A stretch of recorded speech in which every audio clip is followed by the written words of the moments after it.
Students, today we are going to talk about how pictures work.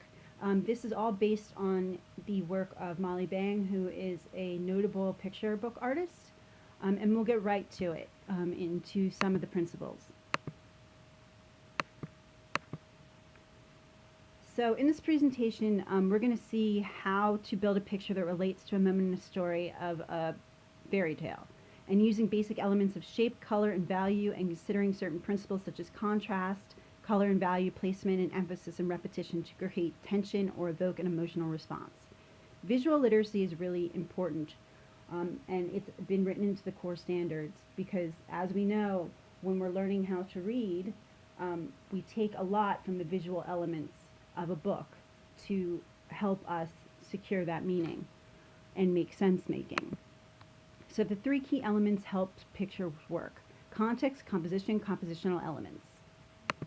So context. Context refers to the outside influences of the text, things that impact our thoughts or feelings about the text and that can give us clues when we're analyzing it. For instance, historical context, songs from the 60s, hippies music. Emotional context, a hug at a wedding versus a hug at a funeral. Composition. Composition is somewhat opposite to context. Whereas context looks exclusively outside the text, context is looking exclusively inside the text, focusing on the text itself. What is the text like? What are its parts? How are they put together? These are all issues of composition. Text composition is not about the meaning of the text exclusively. Yes, compositional elements help determine the meaning, but when we talk composition, we are just talking about the makeup of the text itself. Composition is a very important consideration. We analyze a text. By describing the compositional elements of a text, we can explain how they cause us to interpret the text as we do.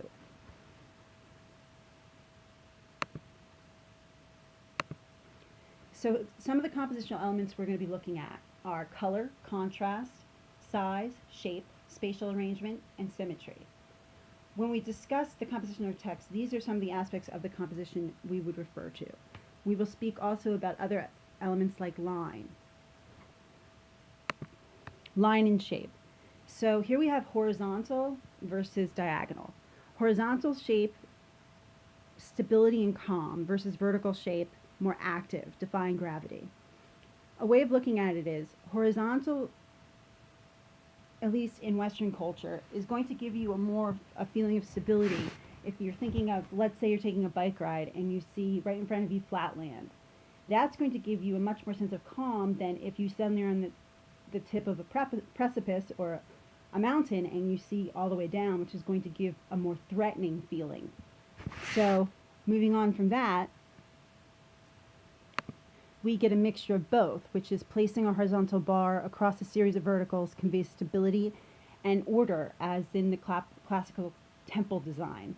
So when we see this, it's almost like we're looking at the structure of a house.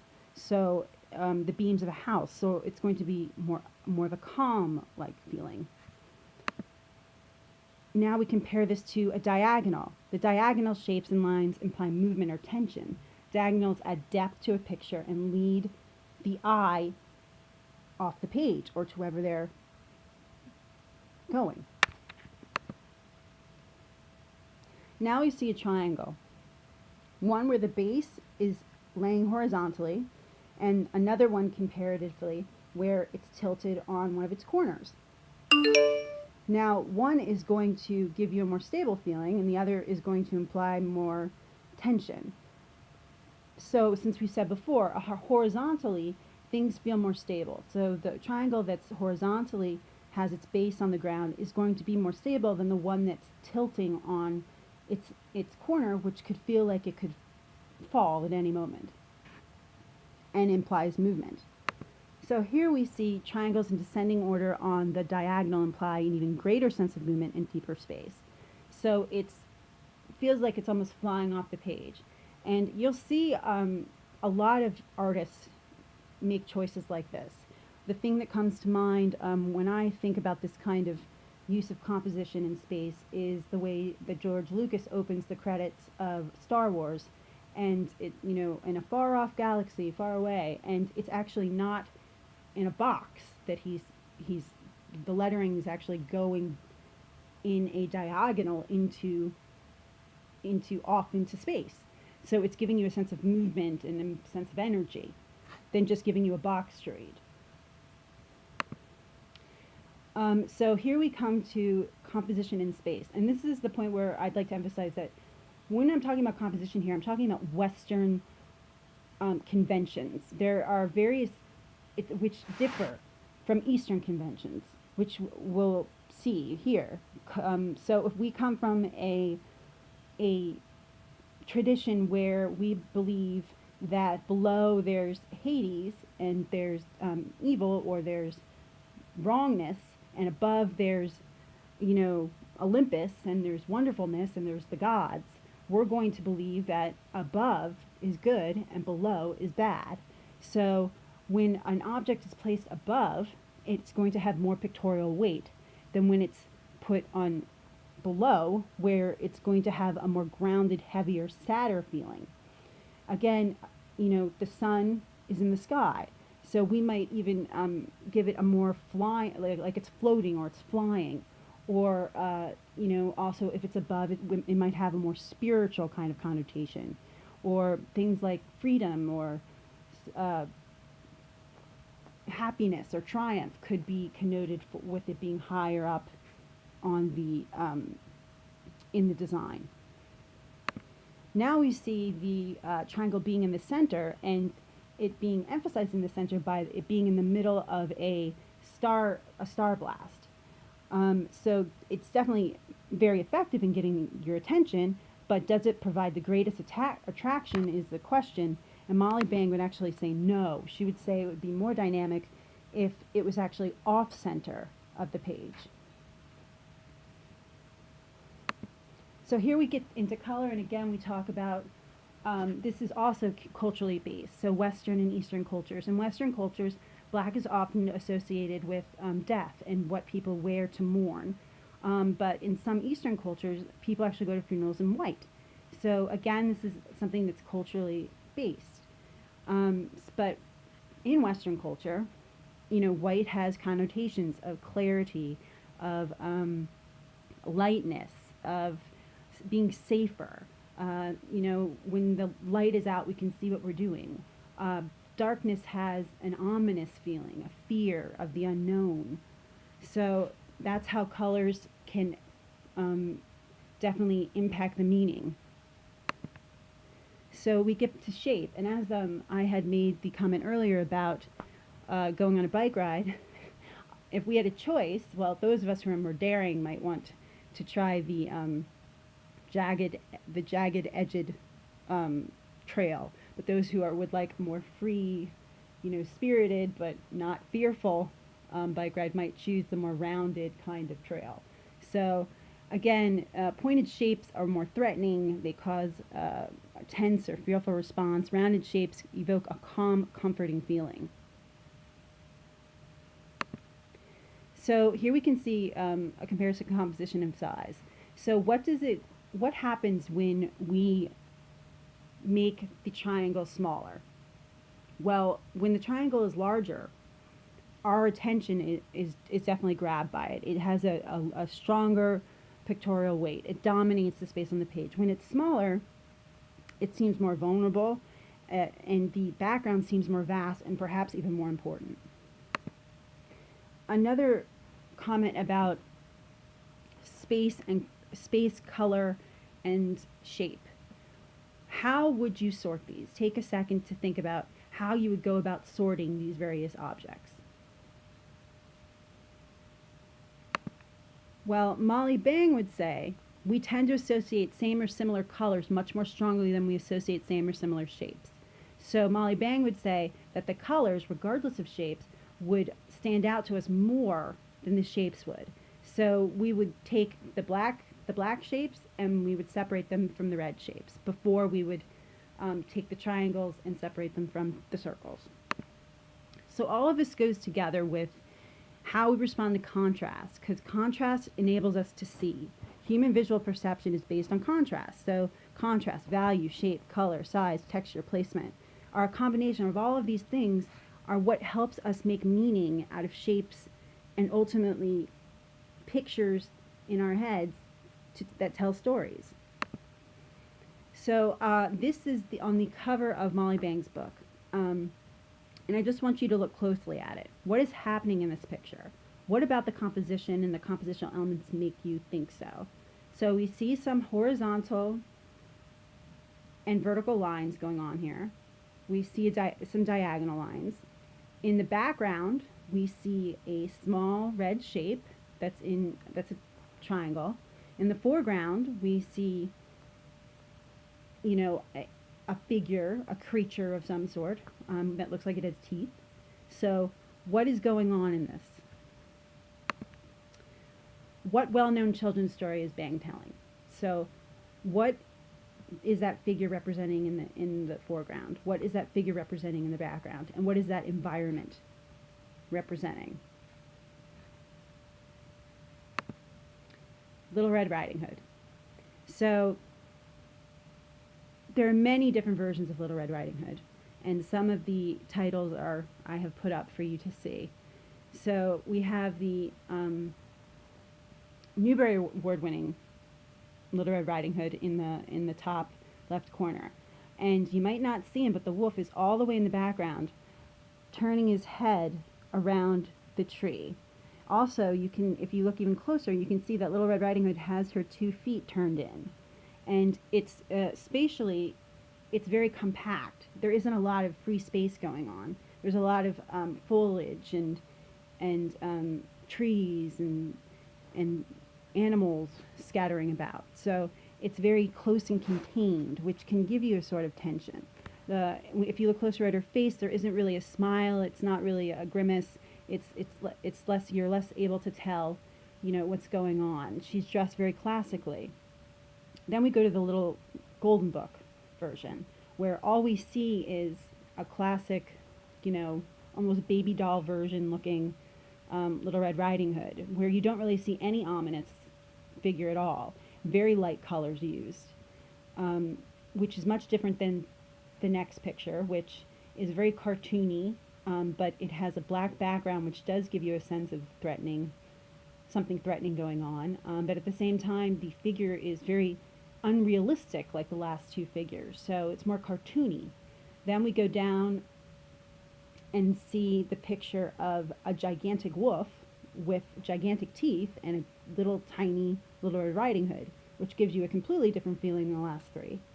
Then we move on to this is the actual beginning of a postmodern version of Little Red Riding Hood, and we'll get into postmodernism, but you see that she's kind of like giving him a kind of like a smize. She's not looking like she's scared. She's not running away from him, and he's not really looking threatening. He's looking more like he's annoyed.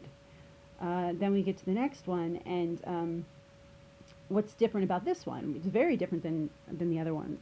Well, first of all, look at the color scheme. We see that there's, we still see that the wolf is looking behind a tree, but that's a lot different than how it's placed in the background of the first picture we looked at. And the way the shapes are, it's almost like Candyland version of Little Red Riding Hood. So it doesn't look as threatening. The background is bright blue, so the colors are not giving you that sense that it's a threatening or really tense story. So these are everything we keep in consideration, these principles of size, color, value, placement, emphasis, and how it evokes tension and emotional response from the reader. So with this picture, Bang is telling the story of Little Red Riding Hood. When she wrote the book, she worked to communicate the essence of the story with composition and compositional elements of line, shape, color, and space. Does this picture work? How do the composition and compositional elements help it succeed?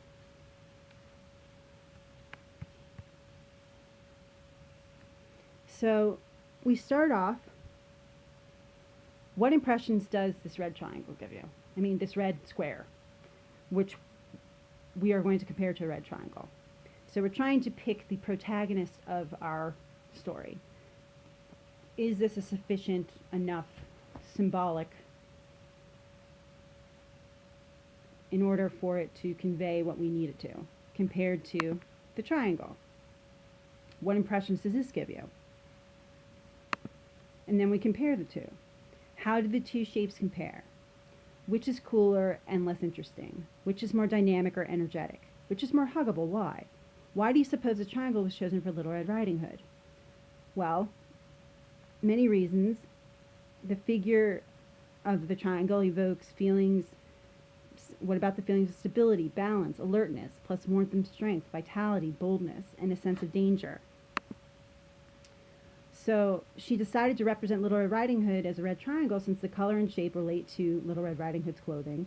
Bang also explains that the shape and has it react to context. If the story were about the ocean, what might the red triangle represent?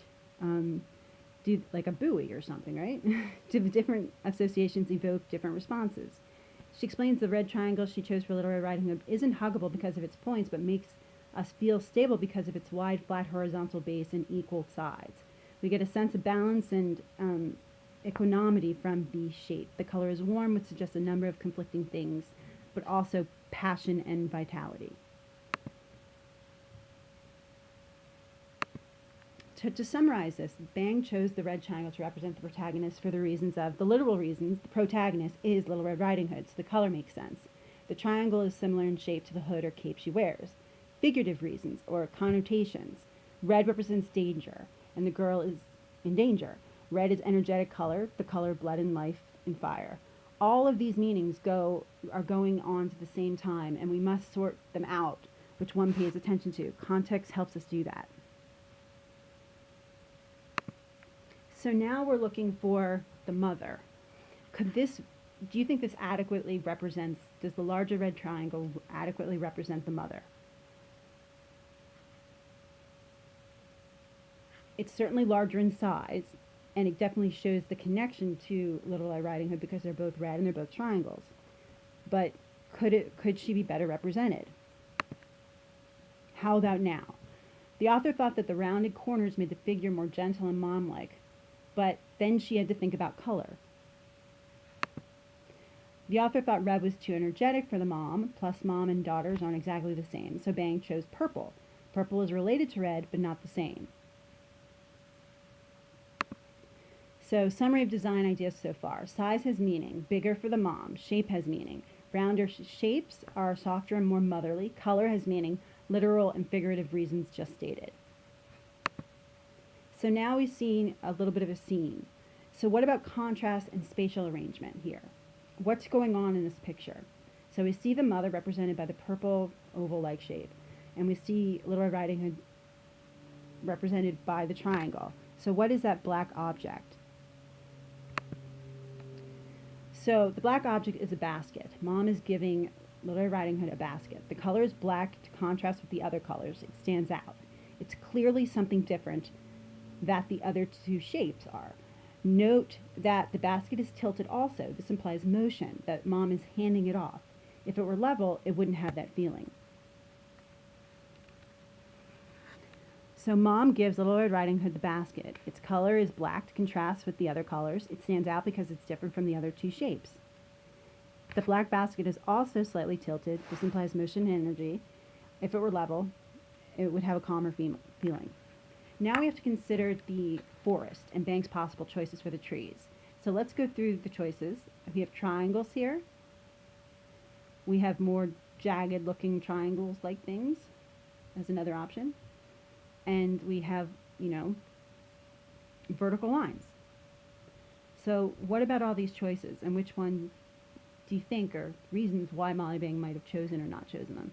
Well, the first one seems a little bit boring. Also, compositionally, it's made up of triangles.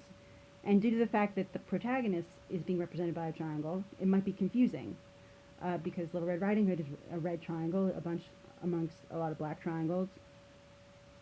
Could definitely make things confusing.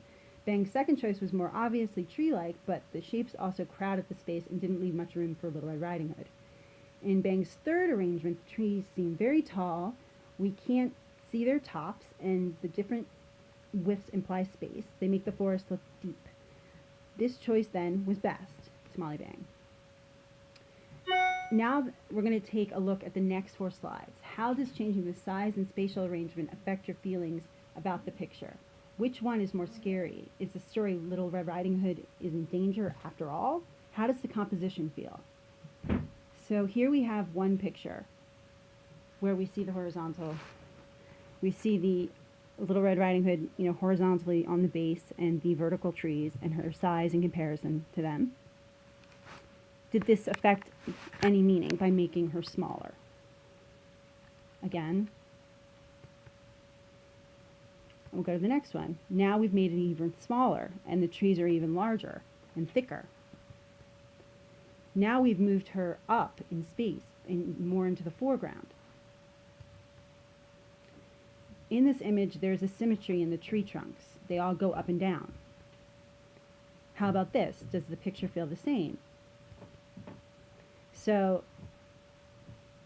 in number one, when everything is straight up and down and sideways, things seem stable. When things are at an angle, as we see in number two, there seems to be more motion. Angles make things seem scarier too. These trees might fall on the little girl. There's also a lot of, on number three we can see, there's also a lot open white space for her to move into as she comes forward. However, the angled trees seem to cut her off from going backwards. So we don't want her too big, we don't want her too small, we want to make sure there's enough space around her. Now, in the next couple of pictures, we're going to be looking at the representation of Mr. Wolf. So here are some pictures that you might be familiar with when it comes to how the wolf in the past has been depicted. So, which wolf looks the scariest? And what makes you feel so? Well, as we look, we see the first picture. It's definitely more cartoony with the wolf lying in bed and wearing glasses and him smiling, not threatening at all. In the next picture, kind of the same deal with him lying in the grandmother's suit. However, we see a wolf, almost like a shadow, enveloping Little Red Riding Hood, which is a lot more ominous with the big teeth. And as we go down, we see in the background a wolf following with his eyes bright Little Red Riding Hood in the forest. And right next to that is a very, very, very kind of threatening picture of the wolf growling at a little tiny figure. But right above that, you see the same kind of wolf growling, but in response, the Little Red Riding Hood figure is kind of touching her nose to his, which is kind of like, I'm not scared of you. So those representations all affect our meaning of the story. Either she's scared of him or she's not scared of him. Then we see a very cartoony version where we see Little Red Riding Hood just kind of like running in front of a spastic looking wolf. So let's see how Bang does her wolf.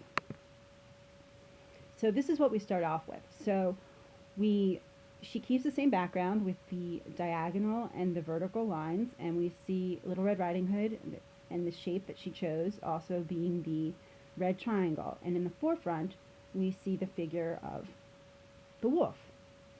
Now, would you automatically know that that is a wolf? What does she need to do to make that more wolf-like? Well, first, she plays with how large to make him. Is it better for him to be this big? Is that more threatening? Is that more accurate? More, does it convey more dynamic, or is it better for him to be smaller? Ultimately, she chose to remain larger, but then she started to play with the shape of the mouth and the ear. Is what happens when we round those off. If we round off the ear and we round off the mouth, what does that do in comparison to having it more jagged? Well, as we said, when things are rounder, they're less scary. So she goes back to it being more jagged, more severe in that way. But she changes the color to purple. Don't know why, but changes the color to purple. It's to emphasize why she's choosing black. So why is black a more appropriate color than purple? So here we go. And so we're back to, the jagged mouth and ear and it being a black creature, the wolf remaining black. Now she goes one step further and she puts teeth in. Now, are those necessary for us to tell that this is a wolf? Does that just emphasize what kind of wolf it is? Like, it's not a fun-loving wolf, it's a threatening, scary wolf. What does that do to your understanding of the picture? Then she puts in an eye. Again, what does that eye do? What does the color choice do? Do you think purple is the correct color choice for the eye of the wolf? Does the wolf even need an eye? How is it in relation to, how does the color scheme work in relation to Little Red Riding Hood? Because if we were associating the purple earlier on with the mother, should we be associating it with the eye of the wolf? Again, she changes it to red. And does red make more sense? Red complements the red of Little Red Riding Hood. It also has its own connotations of being threatening and, related to blood, so and so. So does that work better? So now we're looking at the shape that she's choosing the eye. Whether she's going to make the shape a triangle. Well, I think that the issue would be that the triangle we have already established as being symbolic of Little Red Riding Hood. So again, just like we picking triangles for the trees, it would be confusing, I think, and also less threatening. There's something about that kind of shape here that it's kind of threatening, like he's doing a squinting. So, reflection. A smaller wolf might have been more creepy, sneaky, but perhaps less dangerous. A purple wolf, not so scary. He seems more like a stuffed animal. A wolf with round corners makes him look more like a sock puppet. What about purple eyes? What about the red triangle eye? It makes him look sort of surprised. Now, what about these possibilities for the wolf? See what you think. So, here's another possibility. The tongue. Is this tongue necessary? Does it kind of divert your attention from what you should be paying attention to? Does it add to your understanding of the wolf, or whether this wolf is an ominous wolf, a friendly wolf? Consider the red tongue. It makes the wolf stand out more from the background. Also, you can't see the tree trunk through his mouth any longer. Note, also the use of red, it seems associated with Little Red Riding Hood by color, and the red is literal for the tongue. Red is also demonic for the eye. Think the horror films you may see. Now consider the change in background. So we had a white background and she changed it to purple. What does a purple background do to the feeling of the picture?